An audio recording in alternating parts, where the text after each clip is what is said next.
എല്ലാ കൂട്ടുകാർക്കും ബിന്ദു സ്റ്റൈൽസ് ഫാമിലേക്ക് സ്വാഗതം. ഇന്ന് നമ്മൾ വ്യത്യസ്തമായ രീതിയിൽ ടെറസിലെ പച്ചക്കറികളോ പൂച്ചെടികളോ ഒന്നുമല്ല കാണിക്കാൻ പോകുന്നത്. ഇന്ന് നമ്മൾ കാണിക്കാൻ പോകുന്നത് നമ്മൾ നാരങ്ങയും ഈന്തപ്പഴവും കൂടിയുള്ളൊരു അച്ചാർ ഉണ്ടാക്കാൻ പോകുന്നു.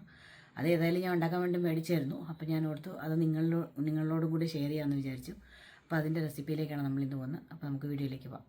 അപ്പോൾ നമുക്ക് അച്ചാറിന് വേണ്ടിയിട്ടുള്ള നമുക്ക് സാധനങ്ങളെല്ലാം നമ്മളിവിടെ റെഡിയാക്കി വെച്ചിട്ടുണ്ട്. ഇതുണ്ട് ഇഞ്ചി, വെളുത്തുള്ളി, ഒരു 2 തുടം വെളുത്തുള്ളി, ഒരു വലിയ കഷ്ണം ഇഞ്ചി, അത് നമ്മളിങ്ങനെ നീളത്തി അരിഞ്ഞതാണ്. പിന്നെ പച്ചമുളക്, പിന്നെ നാരങ്ങ നമ്മൾ ഇഡ്ഡലി പാത്രത്തിൽ വെച്ച് ആവി കയറ്റിയിട്ട് 4ആയിട്ട് മുറിച്ച് നാരങ്ങ, പിന്നെ കുറച്ച് കറിവേപ്പില, പിന്നെ നമ്മൾ ഈന്തപ്പഴമാണ് ഇന്നത്തെ മെയിൻ താരം. ഈന്തപ്പഴം നാരങ്ങയും കൂടിയാണല്ലോ നമ്മൾ അച്ചാർ വെക്കുന്നത്. അപ്പം ഈന്തപ്പഴം നമ്മൾ ചെറു ചൂടുവെള്ളത്തിൽ കുതിർത്തിട്ടേക്കാണ്. കാരണം എന്താണെന്ന് വെച്ചാൽ നമ്മുടെ കയ്യിലുള്ള ഈന്തപ്പഴം എന്ന് പറഞ്ഞാൽ ഇങ്ങനെ ഇതുണ്ട്, ഉണങ്ങിയ ഈന്തപ്പഴമായിരുന്നു. അപ്പോൾ ഇത് നാരങ്ങയുടെ കൂടി ഇട്ടാൽ അലുത്ത് കിട്ടാൻ ഇച്ചിരി പാടാണ്. അപ്പോൾ നമ്മൾ അത് വെള്ളത്തിൽ കുതിർത്തിട്ട് കാണും. പിന്നെ നമുക്കതിലേക്ക് വേണ്ടത് ഉപ്പ്, കായപ്പൊടി, ഉലുവ വറുത്ത് പൊടിച്ചത്, ഇത് 3 പിന്നെ ഒരു കുഞ്ഞു കഷ്ണം ശർക്കര, അത് ചീവി വെച്ചിട്ടുണ്ട് നമ്മൾ. പിന്നെ കശ്മീരി മുളകും നോർമൽ മുളക് പൊടിയും കൂടെ മിക്സ് ചെയ്തത്, ഒരു ശകലം മഞ്ഞൾപ്പൊടി. പിന്നെ നമുക്ക് വേണ്ടത് വിനാഗിരി, നല്ലെണ്ണയിലാണ് നമ്മൾ അച്ചാർ ഉണ്ടാക്കുന്നത്. നല്ലെണ്ണയും വേണം നമുക്ക്. അപ്പം നമുക്ക് ഇത്രയും സാധനങ്ങളാണ് നമുക്ക് അച്ചാറിന് വേണ്ടിയിട്ട് വേണ്ടത്. അപ്പം നമുക്ക് എങ്ങനെയാണ് അച്ചാർ ഉണ്ടാക്കുന്നതിൽ നമുക്ക് നോക്കാം. ആദ്യം നമ്മൾ ഗ്യാസ് കത്തിച്ചു, ചീനച്ചട്ടി വെച്ചു. നമ്മൾ അതിലേക്ക് കുറച്ച് നല്ലെണ്ണ ഒഴിക്കുവാണേ. ഞാൻ അളന്നൊന്നും അല്ല ഒഴിക്കുന്ന, ഒരു ഇത് വെച്ചിട്ട് നമ്മൾ ഒഴിക്കുവാണ്. കുറച്ച് നല്ലെണ്ണ നമ്മൾ ഒഴിച്ചു. എല്ലാം കാണിച്ചു കൊടുത്ത് കടുക് കാണിച്ചില്ല, കടുകും വേണം നമുക്കിതിന്. അപ്പം നമ്മൾ കടുക്, ഉലുവയും പിന്നെ ഒരു ശകല ഉലുവയും. നമ്മുടെ കൈ ഇങ്ങനെ വെച്ച് നോക്കുമ്പോൾ അറിയാൻ പറ്റും നമ്മുടെ ചീനച്ചട്ടി കിടക്കുന്ന എണ്ണ നല്ലപോലെ ചൂടായി. നല്ലെണ്ണ നമ്മൾ കടുക് ഇട്ടു. തീ കൂട്ടി വെച്ചിരിക്കുവാണ്. പിന്നെ ആ കൂടെ തന്നെ നമ്മൾ ഉലുവ ഇട്ട് കൊടുത്തു. കടുകും ഉലുവയും പൊട്ടിക്കഴിഞ്ഞു. നമ്മൾ കറിവേപ്പില ഇട്ട് കൊടുത്തു.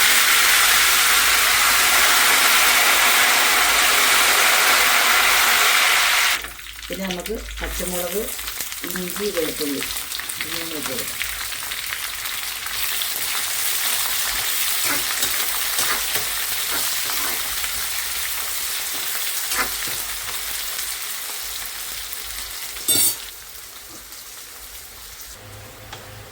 നമ്മൾ ഇഞ്ചി, വെളുത്തുള്ളി, പച്ചമുളക് ഇട്ടിട്ട് നമ്മളൊരു ഗോൾഡൻ ബ്രൗൺ ആകുന്നവരെ മൂപ്പിച്ചു. കാരണം അതിൻ്റെ പച്ചപ്പ്, അതിൻ്റെ വെള്ളമയം എല്ലാം മാറണം, ഇല്ലെങ്കിൽ അച്ചാർ കേടാവും. അപ്പോൾ അത് ഗോൾഡൻ ബ്രൗൺ ആകുന്നവരെ നമ്മളതിനെ മൂപ്പിച്ചു. ഇനി നമുക്ക് പൊടികളാണ് ഇട്ട് കൊടുക്കുന്നത്.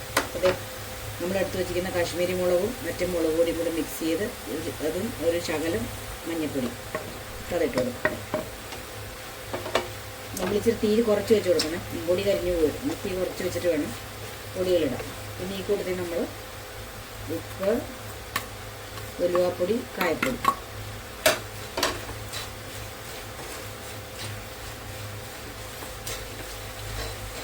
ഇളക്കി ഇതിൻ്റെ പച്ചമണം, ആ പൊടികളുടെ പച്ചമണമൊക്കെ ഒന്ന് മാറുന്നവരെ നമ്മൾ ഇളക്കി കൊടുക്കുക.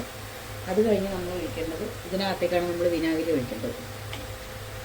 വിനാഗിരി ഞാൻ അളന്നൊന്നും എടുക്കുന്നില്ല, എനിക്കെല്ലാം കൈയളവാണ്. കുറച്ച് വിനാഗിരി ഒഴിച്ചു.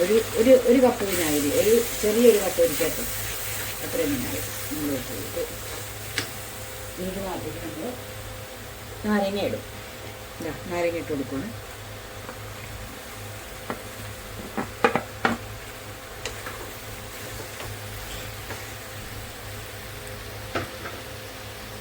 നാരങ്ങയുടെ കൂടെ തന്നെ നമ്മൾ ഈന്തപ്പഴം കൂടി ഇടും. വെള്ളത്തിലിട്ട് വെച്ചിരുന്നിട്ട് ആ വെള്ളത്തിൽ നിന്ന് നമ്മൾ പിഴിഞ്ഞെടുത്താണ്. ആ വെള്ളം അവിടെ മാറ്റി വെച്ചിട്ടുണ്ട്. ആ വെള്ളം വേണമെങ്കിൽ നമുക്ക് ഇതിനകത്ത് വെള്ളം കുറവെന്ന് തോന്നിയാൽ നമുക്ക് ആ വെള്ളം ഒഴിച്ചു കൊടുക്കാം. തിളപ്പിച്ചാറിയ വെള്ളമായിരുന്നു. തിളപ്പിച്ചാറിയിട്ട് ചെറു ചൂട് ഉള്ളപ്പോഴാണ് നമ്മൾ ഈന്തപ്പഴം കുതിർത്ത് വെച്ചിരുന്നത്. അത് നമുക്ക് ഒഴിച്ചു കൊടുക്കാം.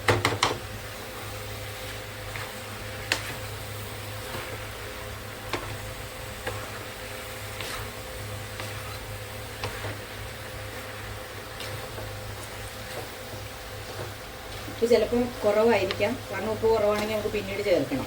അപ്പം ഒരളവ് വെച്ചിട്ട് ഞാനൊരു 2-2.5 സ്പൂൺ ഉപ്പാണ് ഇട്ടത്. ഉപ്പ് കുറവാണെങ്കിൽ നമുക്ക് പിന്നെ ചേർത്ത് കൊടുക്കാം. കൂടിപ്പോയി കഴിഞ്ഞാൽ വലിയ പാടാവും. അപ്പം നമുക്ക് ഇതിനകത്ത് നമുക്ക് ചില ശർക്കരയും കൂടെ ചേർക്കേണ്ടതാണ്. അതുപോലെ കാരണം ഉപ്പ് നമുക്ക് ബാക്കി പുറമേ ചേർക്കാം.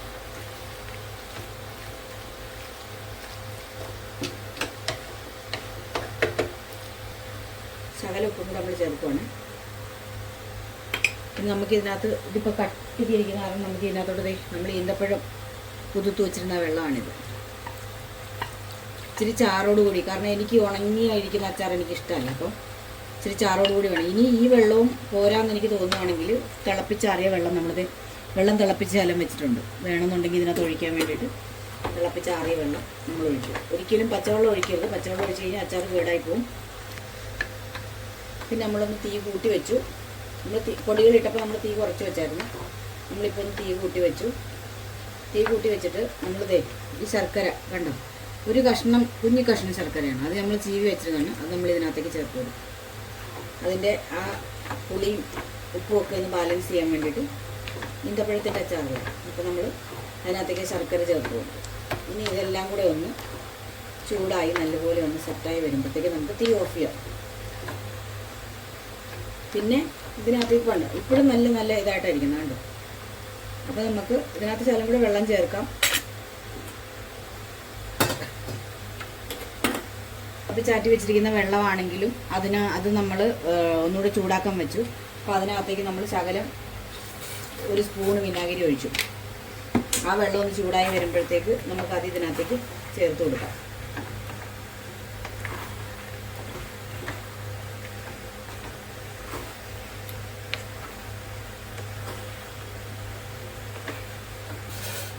നമ്മൾ തിളപ്പിച്ച് വെച്ചിരുന്ന ആ വെള്ളം ചെറുതായിട്ടൊന്ന് ചൂടാക്കി വിനാഗിരിയും കൂടെ ചൂടാക്കിയിട്ട് നമ്മൾ ഇതിനകത്തേക്ക് ഒഴിച്ചു. ഇതൊരു ചെറിയ ഗ്രേവി, അതായത് നല്ല കുറുകുറാന്നിരിക്കുന്ന ഒരു ഗ്രേവിയോട് കൂടി ഒരു അച്ചാറായിരിക്കും. നല്ല ടേസ്റ്റ് ആയിരിക്കും. നമുക്ക് ഇച്ചിരി ചാറാണെങ്കിൽ നമുക്ക് കഞ്ഞിക്കൊക്കെ കൂട്ടണമെങ്കിൽ ഈ ഉണങ്ങിയിരിക്കാതെ നമുക്ക് ഇത് കേടാകത്തുമില്ല കേട്ടോ. വിനാഗിരി ചേർത്തവണ്ണം നമുക്ക് കേടാകത്തുമില്ല. അപ്പോൾ നമ്മുടെ അച്ചാർ റെഡിയായി. അഥവാ എണ്ണ വേണമെന്ന് നിർബന്ധമുള്ളവർ കുറച്ചുകൂടെ, ഞാൻ കുറച്ച് എണ്ണയെ ഉപയോഗിച്ചുള്ളൂ, എണ്ണ കുറച്ചുകൂടെ വേണം, പുറത്ത് തന്നെ വെച്ചിരിക്കുക, ഫ്രിഡ്ജിൽ വെക്കുന്നില്ല, അങ്ങനെ ഉള്ളവരുണ്ടെങ്കിൽ ആ നല്ലെണ്ണ എടുത്തിട്ട് ചീനച്ചട്ടിയിൽ ഒഴിച്ച് ചൂടാക്കിയിട്ട് അത് നല്ലപോലെ അരച്ചിട്ട് വേണമെങ്കിൽ ഇതിൻ്റെ പുറമെ കുറച്ച് ഒഴിച്ചു കൊടുക്കും. പക്ഷേ ഞാൻ ചേർക്കുന്നില്ല, ഞാൻ ഇത്രയും ചേർക്കുന്നു. അപ്പം നമുക്ക് നമ്മുടെ അച്ചാറിനെ ഒന്ന് ഇച്ചിരി അടുത്ത് കളയാം. ഇച്ചിരി അടുത്ത് കളഞ്ഞിട്ട് ബാക്കി നമുക്കൊന്ന് ടേസ്റ്റ് ചെയ്ത് നോക്കാം. ആ സൂപ്പർ, തന്നെ ഉണ്ടാക്കിയിട്ട് തന്നെ സൂപ്പർ എന്ന് പറഞ്ഞു. ഇതേക്കോ നമ്മൾ വെള്ളം ചേർത്തപ്പോൾ കണ്ടത് ഗ്രേവി നോക്കി, എന്നാലും നല്ല കട്ടിയുള്ള ഗ്രേവിയാണ് കണ്ടോ. ഇനി ഇത് നല്ലപോലെ തണുത്ത് കഴിയുമ്പോൾ ചില്ലിൻ്റെ ഗ്ലാസ്സിനകത്ത് പാത്രത്തിലാണ്, കുപ്പിയിലാണ് നമ്മൾ ആക്കി വയ്ക്കുന്നത്. പ്ലാസ്റ്റിക് പാത്രത്തിൽ കഴിവതും ആക്കാതിരിക്കുന്നതായിരിക്കും നല്ലത്. ചില്ലിൻ്റെ ഇതിലാണ് നമ്മൾ ആക്കി വയ്ക്കുന്നത്. അപ്പോൾ നമുക്കിതേ നമ്മൾ ഗ്യാസ് ഓഫ് ചെയ്തു കണ്ട്, ചെറിയൊരു തിള വന്നു, നമ്മൾ ഗ്യാസ് ഓഫ് ചെയ്തു. ഇനി അതവിടെ നിന്ന് പിറ്റേ ദിവസം നാളെ ആകുമ്പോഴേക്കും നല്ലപോലെ തണുത്ത് കഴിയുമ്പം നമ്മളത് കുപ്പിയിലാക്കി വെക്കും. നല്ല ടേസ്റ്റി അച്ചാർ എല്ലാവരും ഉണ്ടാക്കി നോക്കണം. അപ്പോൾ എല്ലാവർക്കും നമസ്കാരം.